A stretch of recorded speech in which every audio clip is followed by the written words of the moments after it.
The sound of boots echoed down the cold stone corridors of the Red Keep.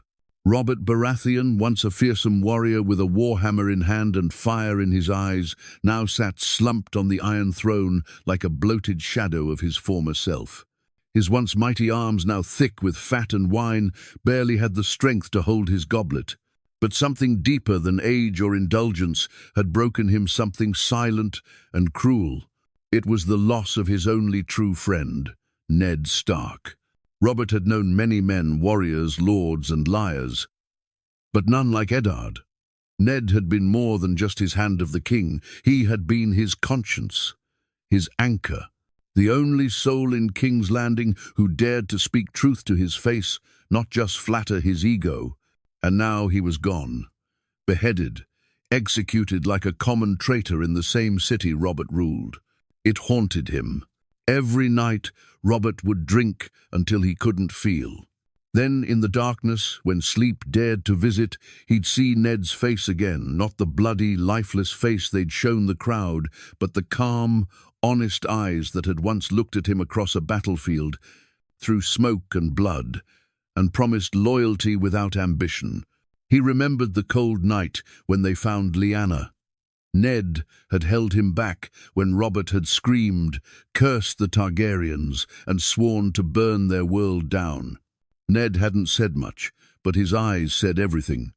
Revenge will not bring her back. Now Robert was surrounded by liars. Petyr Baelish with his smirking lies, Varys with his slippery tongue. His council was a circle of vipers, and he was too tired to fight them. Ned had tried to warn him, but Robert had dismissed it. He'd wanted laughter, women, and drink, not hard truths. He was a fool. After Ned's death, something shifted in the realm. The North no longer trusted the crown. Robb Stark marched south with his banners, not out of ambition, but out of vengeance. And Robert knew deep down they were right to hate him. It was his throne, his silence, his weak will that let Joffrey act like a monster and let Cersei sink her claws deeper into the throne. He'd made promises in youth. He would be a good king, a just king. But he had no patience for politics, no stomach for lies. He'd thought the war had ended with the fall of the Mad King. He didn't realize the real war had only just begun, the war of secrets, shadows, and betrayals. And Ned had walked into that war armed with only honor. "Damn it, Ned," Robert muttered one night, slamming his goblet onto the floor, letting wine spill like blood. "Why'd you have to be so damn honest?" Sir Barristan entered quietly, bowing low, but Robert waved him off. "Leave me," he said, voice cracked. "I'm not fit to be seen." The old knight hesitated. "My king, the lords grow restless. The Stark boy. He wins every battle. If the North breaks away—" Robert turned sharply. "Let them," he roared, though there was no strength behind it. "They have every right to. If I had lost someone like Ned, I'd burn this whole city to the ground." He looked away, then sighed, his tone softening. "I let a good man die. Not just a friend, not just a lord. A good man. Do you know how rare that is, Barristan?" The old knight nodded slowly. "I do, Your Grace." The next morning, Robert didn't attend council, or the one after that. He started to vanish, piece by piece, behind the wine, the whores, the rage. The people whispered of a king who ruled in name only, a man rotting on the Iron Throne, while the kingdom began to tear itself apart. And in truth, they weren't wrong. Because the day Robert lost Ned Stark wasn't just the day he lost a friend, it was the day he lost his kingdom, his soul, and whatever strength he had left to fight the rot around him. The throne didn't collapse in a single moment. It rotted under him, slowly and silently, just like the man who sat upon it. Robert Baratheon no longer recognized the man staring back at him from the mirror. The strong jaw was buried beneath layers of flesh, the fierce eyes now glassy from drink, and the warhammer that had once broken Rhaegar Targaryen on the trident now collected dust in a corner of the room like a forgotten relic. But worse than his reflection was the silence. The empty chambers, the chill that crept in despite roaring fires. The Iron Throne had never felt so cold. Since Ned Stark's death, Robert found himself haunted not just by memory, but by guilt. It wasn't just that Ned was executed, it was how it happened. How Robert had allowed himself to be blinded by comfort, lulled by lies, while his own queen plotted with their venomous son to slaughter the one man who could have saved the realm. Cersei. Robert had hated her for years, but now he feared her. Not for her beauty, which had long turned sour to his eyes, but for her quiet control, the way she moved in the shadows, whispering to their son, weaving herself deeper into the court's web. He'd underestimated her, he'd mocked her, and now she ruled through their bastard son. Because that's what Joffrey was. A bastard. Robert had always known something didn't fit the blonde hair, the arrogance, the way Joffrey looked at him like he was beneath him, but he had ignored it. Pushed it away, lied to himself, because facing the truth meant facing the horror that his kingdom, his legacy, was built on a lie. Ned hadn't ignored it, and he died for it. The thought made Robert grip the edge of his bed until his knuckles went white, his nails dug into the wood, splinters stabbing into his palm, but he welcomed the pain. It was real, unlike the council's flatteries, unlike the women who faked smiles in his bed, unlike the laughter that no longer reached his heart. He had tried to rule like a warrior, but warriors win battles, not kingdoms. And now those kingdoms were crumbling. River Run was restless. The North had declared Robb Stark king in the north, and ravens brought tales of burning villages and broken oaths. Stannis, his own blood, had gone silent on Dragonstone. Even Renly had begun to gather lords to his side, wearing a false crown and charming sycophants with smiles and promises. Robert was surrounded by traitors, and yet somehow he felt like he was the biggest traitor of them all. He had betrayed Ned. He had betrayed Lyanna, chasing her memory while turning his wife into a bitter enemy and his children into strangers. And he had betrayed the people, those who had cheered his name, bled for his rebellion, trusted him to be better than the last king. Instead, he had become another monster in a golden crown. That night, Robert wandered the halls alone. No guards, no wine, just the sound of his footsteps and the weight of ghosts following behind him. He passed the hall where Ned once stood beside him, their laughter echoing as they mocked Lannister arrogance. He passed the Godswood where Ned used to pray, silent and strong. He even passed the chambers that once belonged to Lyanna, long sealed shut. Then he reached the dungeons. Dark, damp, forgotten. A place for liars, traitors, and now memories. He stood before the cell where Ned had been kept before his execution. The iron bars still bore scratch marks, not from struggle, but from time. Robert imagined Ned there, sitting quietly, betrayed by the crown he had served. "Why didn't you run?" Robert whispered aloud. "Why didn't you save yourself?" Of course, he knew the answer. Because Ned Stark was never meant to survive in King's Landing. He was made of honor in a city of rot. And Robert had let him walk to his death while he drank and chased women, blind to the knife already sliding into his back. Tears stung his eyes, but he blinked them away. Kings didn't cry.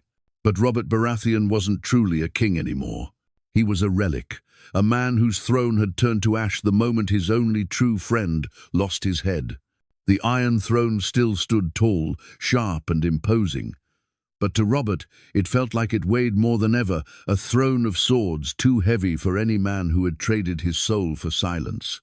A storm rolled over King's Landing the next morning. The skies, once golden with the early sun, had turned a sickly grey, like the heavens themselves mourned something they could not name. Rain tapped against the tower windows like impatient fingers, and thunder groaned over the Red Keep like a warning. Robert Baratheon didn't rise from bed. He hadn't touched food, His wine goblet lay shattered on the floor. The servants dared not enter without being summoned, and even Sir Barristan waited outside the door for hours before giving up. Inside, Robert sat in silence. His hands trembled not from drink this time, but from a growing madness that clawed inside his chest. He had once crushed skulls with those hands, ended wars, crowned himself king, and now they trembled like a child's. It wasn't fear. It was rage. Rage at himself. Rage at the lies that surrounded him. Rage at Cersei for what she'd done, for what she was still doing. She had turned his court into a nest of spies, poisoned his son, manipulated the death of Ned Stark, and then dared to sit across from Robert in council meetings as if she were the true ruler. He'd let her. "King," he muttered bitterly, staring at the edge of his warhammer across the chamber. "I'm no king." That evening, Robert finally summoned someone.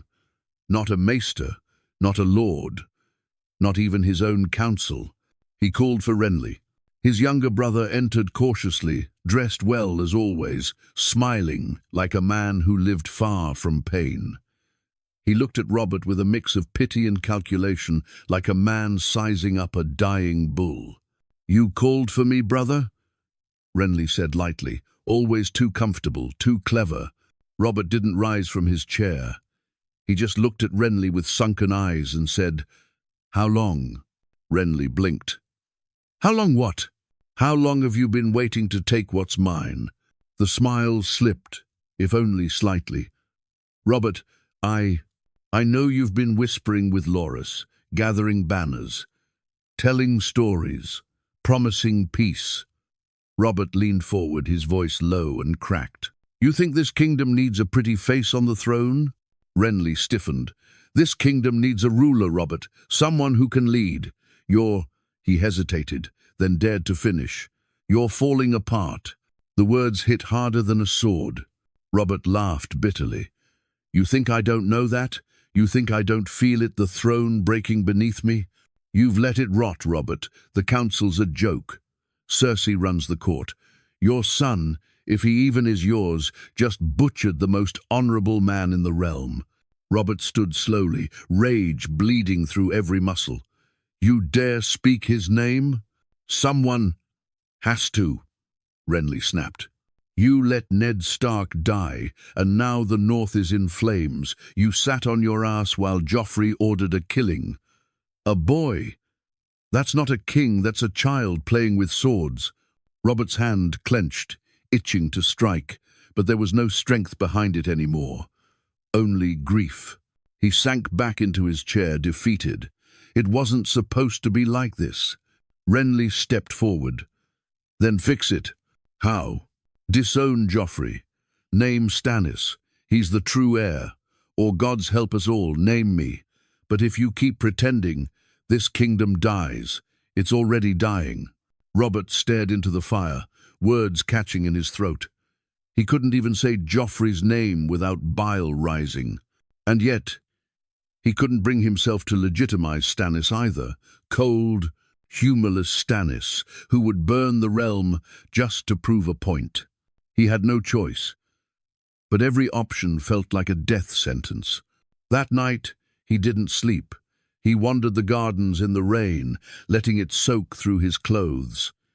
He thought of Lyanna, of the promises he never kept, of Ned, head bowed in chains, of Joffrey's smirk, of Cersei's empty eyes, of the Iron Throne, sharp and merciless. The storm above raged on, because somewhere deep inside Robert Baratheon, the storm had finally reached the heart of the king. And now, the throne would pay the price.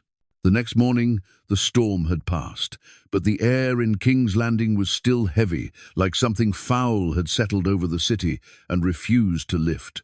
Robert Baratheon stood on the balcony of his chambers, drenched in sweat, gripping the stone railing like a dying man clinging to the last edge of the world. Below, the city stirred bakers lighting ovens, merchants shouting over carts, gold cloaks pushing peasants aside. Life went on, as it always did. But Robert knew it was all an illusion. The kingdom wasn't alive, it was rotting from the inside, and he had let it happen. He turned, eyes bloodshot, jaw tight with resolve. He was done waiting, done sulking. If the kingdom was going to collapse, it wouldn't do it while he sat drunk on a throne of lies.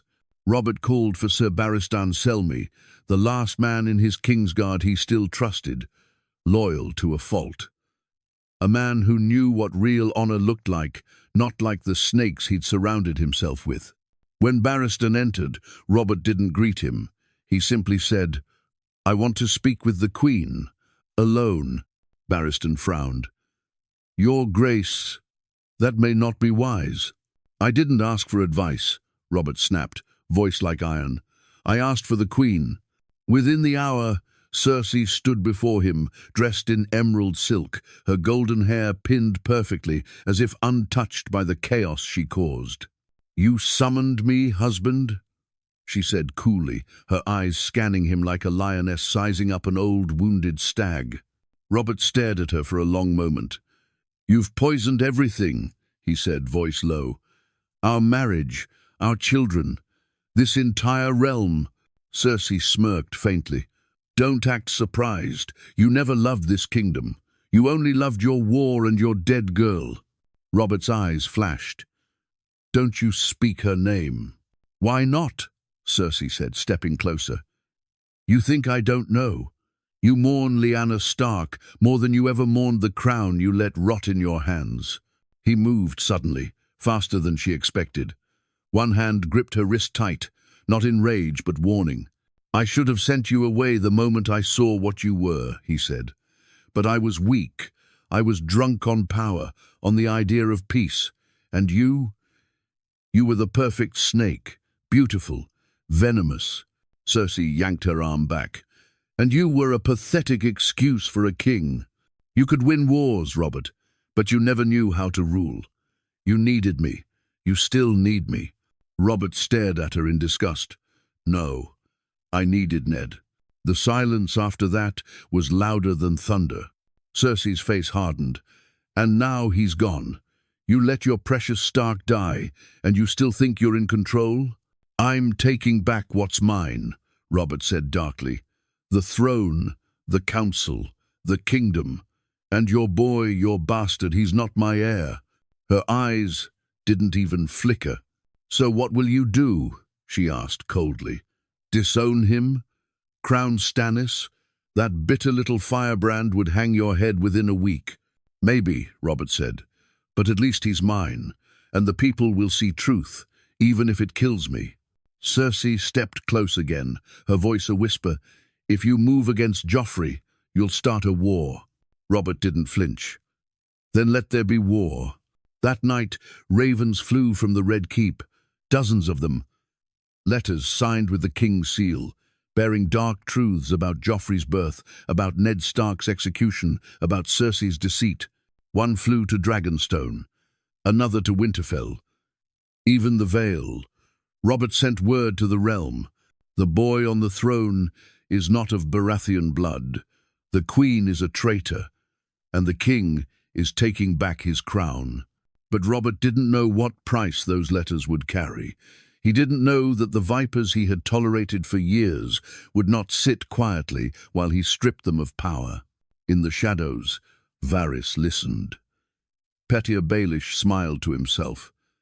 Cersei whispered to her son. And Joffrey, ever proud, ever cruel, began to plot. Because Robert Baratheon had finally awakened. But in King's Landing, sometimes waking up too late is worse than never waking at all. The throne room was quiet. Too quiet. Robert Baratheon stood before the Iron Throne, looking up at it like it was a stranger. So many swords, melted together a symbol of strength, or maybe madness. He had once believed it was his destiny. Now, he wasn't sure it wasn't a curse. His warhammer rested by his side, not for show this time, for war. He had summoned the small council for one final meeting, and when the doors creaked open, the room filled with the same poison that had always lingered in the air. Varys, with his unreadable smile, Petyr Baelish pretending to be amused, Grand Maester Pycelle pretending to be wise, and Cersei standing tall, as if she still ruled everything. Even Joffrey entered, uninvited, strutting like a peacock in his golden armor. Robert's jaw tightened at the sight of him. The boy was no son of his. Robert said nothing at first. He let them feel the silence, let them feel the shift in power. Then he spoke, slowly, like every word was a sword sliding free of its sheath. The realm is crumbling, the north is in revolt, the riverlands burn, and we sit here playing games, letting bastards and traitors wear crowns.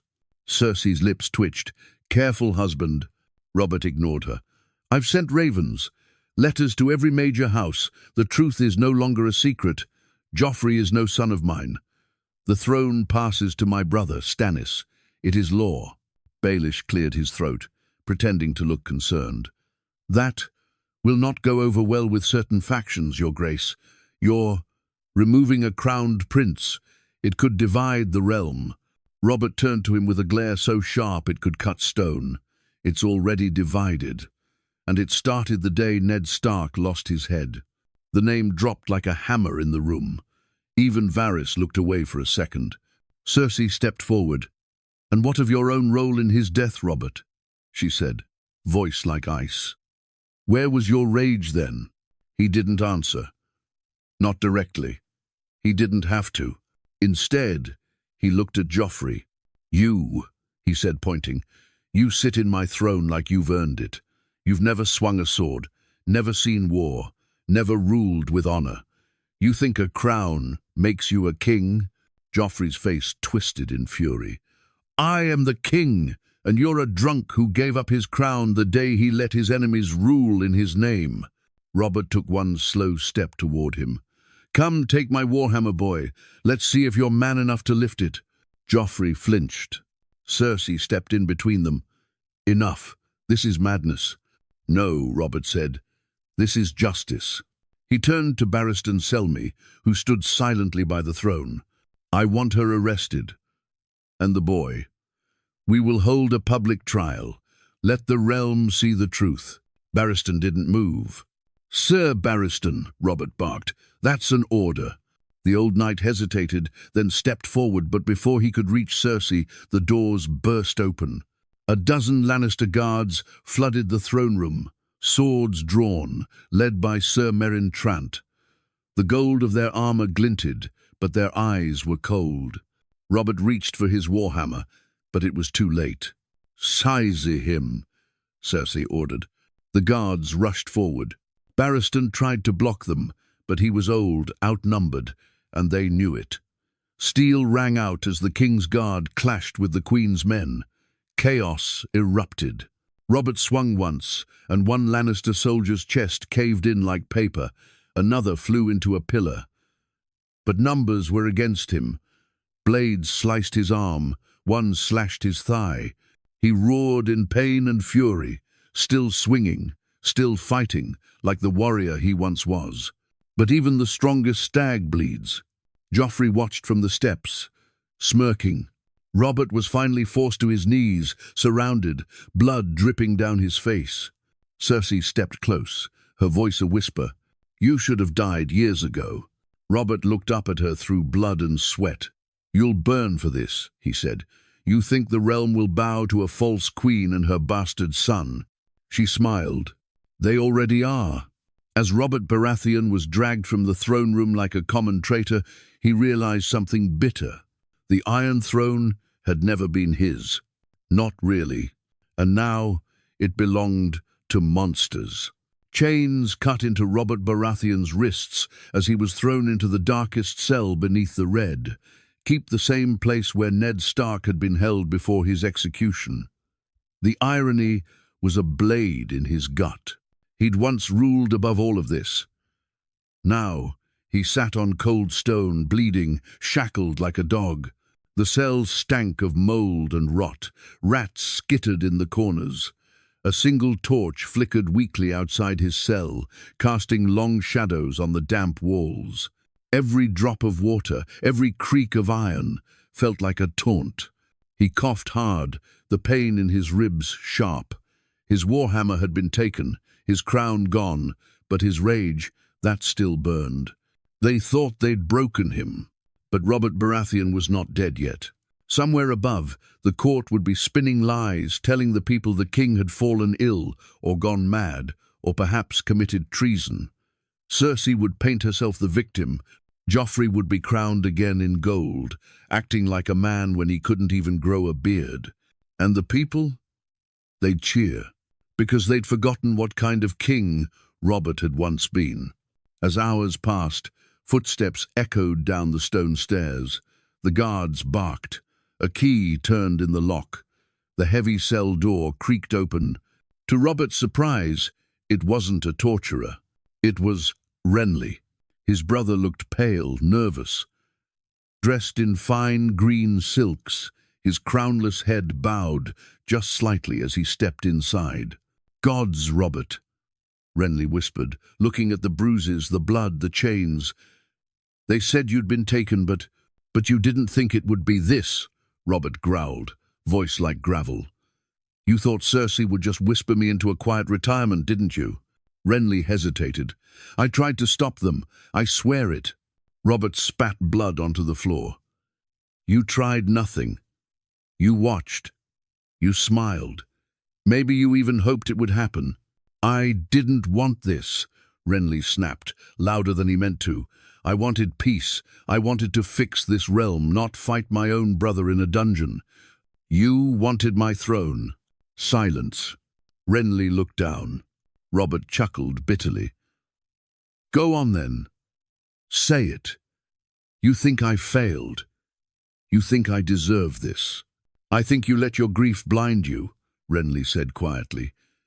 "You drank yourself to death while Cersei spun her web. You gave her the crown, Robert, not with words, with silence." Robert looked away, jaw clenched. "But," Renly continued, "you were still a Baratheon. You tried to fix it. And for that, I owe you." Robert narrowed his eyes. "What are you saying?" Renly stepped closer. "I can get you out." Robert stared. "There's still a few men loyal to our house, silent, careful men. Tonight, when the guards change shifts, we move. I get you on a ship. You disappear." Robert almost laughed. "Disappear? That's your plan?" "It's survival," Renly snapped. "You can't win here, Robert. Cersei controls the court. Joffrey has the city watch. You're outnumbered, outmaneuvered, and bleeding. But if you live, there's still hope. You have allies outside these walls. You have Stannis." Robert leaned his head back against the cold wall. "Stannis hates me. Stannis respects you, and he'll burn this kingdom to the ground to get revenge on Cersei. He's already raising banners." Robert closed his eyes. His body ached. His pride screamed. But deep inside, something darker whispered. "They'll kill you in here. Not now, not today, but soon, quietly. No trial, no truth, just silence." Another king, swallowed by shadows. He opened his eyes, looked at Renly, and nodded. "Fine. Get me out." Renly let out a breath he didn't realize he'd been holding. As he turned to leave, Robert called after him. "If you betray me—" "I won't," Renly said. "But if you fail again, this realm won't survive a second collapse." Robert didn't answer. He didn't need to, because he wasn't just going to escape. He was going to come back.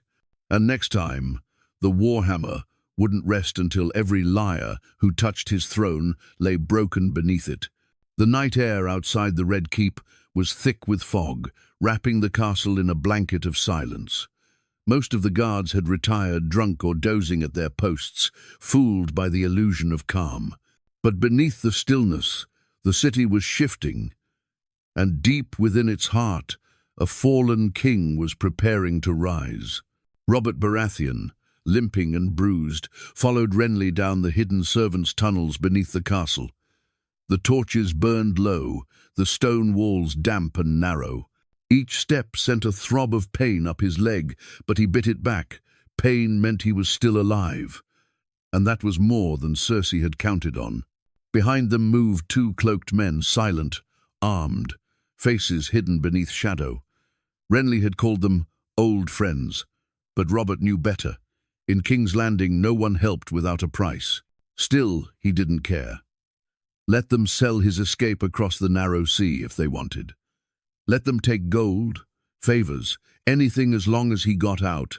As they turned a corner, a heavy wooden door came into view. Beyond it, a smuggler's tunnel led straight to the Blackwater Bay docks. That was the plan.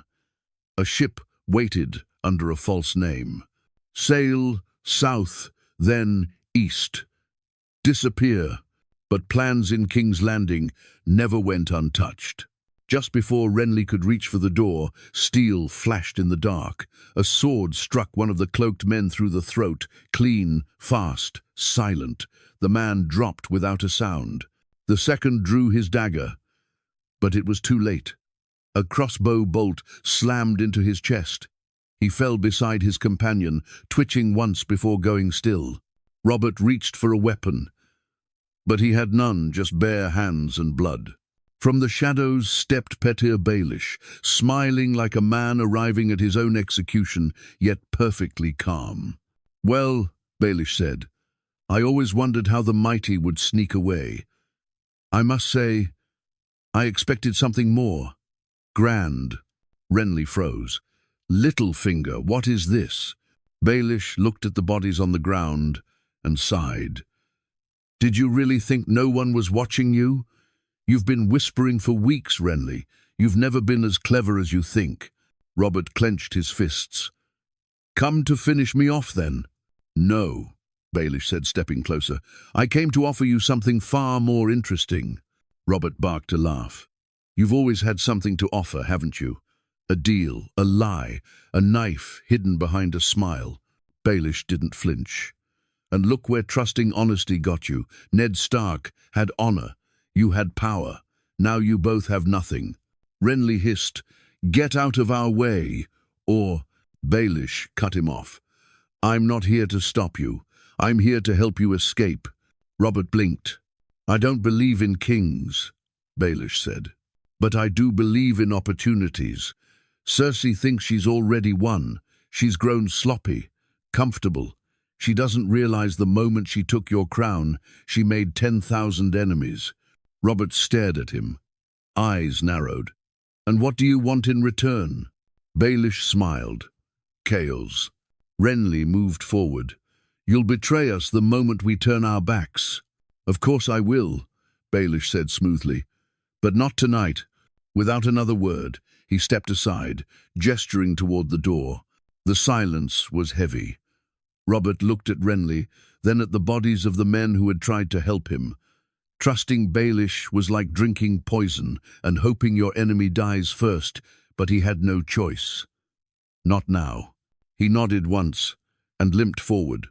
The tunnel beyond smelled of seaweed and damp stone. They walked in silence until they reached the hidden dock, where a small ship waited, sails low, oars ready. A hooded captain stood at the plank. "Take me to Storm's End," Robert told him. "I'm done hiding." Renly looked at him, startled. "Not east. You'll be hunted." "I am the storm," Robert growled. "Let them hunt. I'll gather the old banners, the real ones. Baratheon blood still runs strong in the Stormlands, and I'll raise hell until that golden witch chokes on the very crown she stole." The ship creaked as it pulled away from the dock, sliding into the fog. Behind them, King's Landing shimmered in the moonlight, beautiful and damned. Robert Baratheon stood at the bow, cloak whipping in the wind, eyes fixed on the black horizon. The stag had fallen, but now he would rise. And this time he was bringing the storm with him. The winds howled across the cliffs of Storm's End, battering the ancient castle like the fists of angry gods. Lightning cracked across the sky, illuminating the sea below, where waves crashed violently against the rocks. It was a fitting welcome. The storm had returned, and with it, Robert Baratheon. He stood in the great hall of his ancestral home, wrapped in a black cloak lined with golden thread. The bruises had faded, but his eyes were harder now, no longer dulled by wine, but sharpened by betrayal. His warhammer rested against the cold stone beside him, freshly cleaned, hungry for justice. Storm's End was quiet, but not empty. Lords had begun to trickle in, old bannermen, once loyal, now wary. Some came out of duty, others came out of fear, but a few still believed. Robert stood before them, no crown on his head, no throne beneath him, just a man, scarred, tired, and furious. "I will not lie to you," he said, voice echoing through the hall. "I lost myself. I let the throne rot. I let vipers crawl through the court and wrap themselves around my neck. And the worst of them wore a crown she did not earn, and gave it to a boy who does not carry my blood." The lords shifted. Some avoided his gaze. Others met it with grim nods. "But I'm here now, not to beg, not to plead. I am Robert of House Baratheon, the true king, and I will take back what is mine." A murmur swept through the hall. Lord Caron stepped forward, weathered and lean. "And what makes this different, Robert? You ruled once, we bled for you, and then you vanished into wine and silence." Robert didn't flinch. "You're right. I abandoned the realm when it needed me most. I paid for that. I lost Ned. I lost the North. I lost my soul in that cursed Red Keep, but I found it again. And this time, I'm not walking back into that city alone." He reached for his warhammer and lifted it with both hands. The room grew quiet. "I will not promise peace. I will not promise mercy. But I will promise vengeance.